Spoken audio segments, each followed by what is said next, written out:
Alright guys, welcome back. In the previous video we added the our blog page, and this is what we're looking at right now. Looks pretty dead, doesn't look good at all, let's be honest. But we're gonna fix that right now. I went ahead and added a couple of things on our sidebar. We cover that later on, don't worry about it. We have to cover all the widgets, so we'll get to that later. Now, we have our Hello World post, which WordPress sort of puts in there for us. Now, the thing is, it looks pretty dead. There's nothing really going on. If we go in there, it looks pretty dead. There's a bunch of stuff that's not being used. But that's the same thing as a page, because WordPress hasn't really included the fields that we were meant to. So I'm going to go to my dashboard, and here on my dashboard we're going to go to posts. Now I'm just gonna edit this Hello World post, and once we go in, you'll see we have our very familiar page layout sort of fields here at the top right. I'm going to leave these two as default, but you can always change it to fluid or whatever it is that you want to change the post layout to. I'm not going to disable my featured image. I'm going to leave my featured image even though we don't have one. I am going to show my breadcrumbs, and yeah, and then here at the very bottom, just below the shortcode generator, which we cover later on, by the way, you guys should really watch the video. It's a great feature. We can disable a lot of things. Now, I'm gonna disable these three because I don't really have other posts to relate this post to. I don't have other posts to show, and I don't have really other posts to show as popular anyway. I'm gonna leave my social media on. I'm not gonna disable my post info. So I'm just gonna disable these three ones. I'm gonna select my blog sidebar for this post, which is fair enough.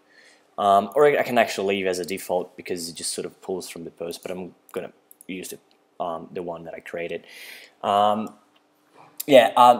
thing that you should always do on UltraSharp, if you I think if you care about your blog and if you want it to look quite good, is the featured image.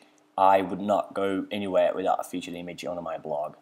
I'm just going to set a featured image, just same thing as we did for the slider. I'm just going to drop an image here, which I already have from the HTML. I'm just going to get this post one. I think this one will do. Now, we don't want to forget to click Use as Featured Image.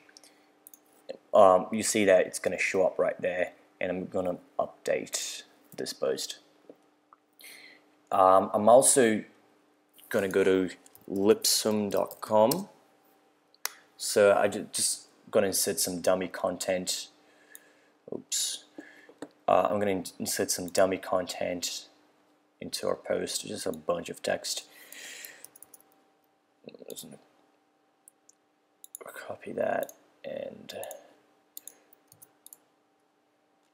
paste. And I'm going to update. Now, when you update, all these options now should go through, and when we reload this, you'll see how much better it looks. There we go. We have our Hello World. We have our little featured image.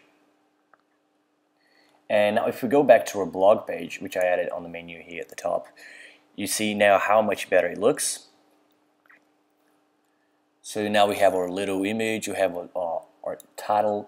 One thing that I forgot to mention in the previous video, and I'll make sure I include that in the documentation as well, is only to show the excerpt here. Now, the excerpt means that it's just going to show a little bit of a text instead of showing everything. So I'm just going to go back here. I'm just going to copy a little bit of this text, and I'm going to show my excerpt, and I'm just going to paste this. What the excerpt does is sort of like breaks down your text. So instead of showing everything on the page, it just shows a little bit of content, so that the user actually has to click read more or go into your page to see the rest of the content. I'm actually going to disable the featured image on the post. Now, this disable featured image is sort of just disables the featured image on the post. So if I refresh, the featured image is not really shown anymore, only on our blog page.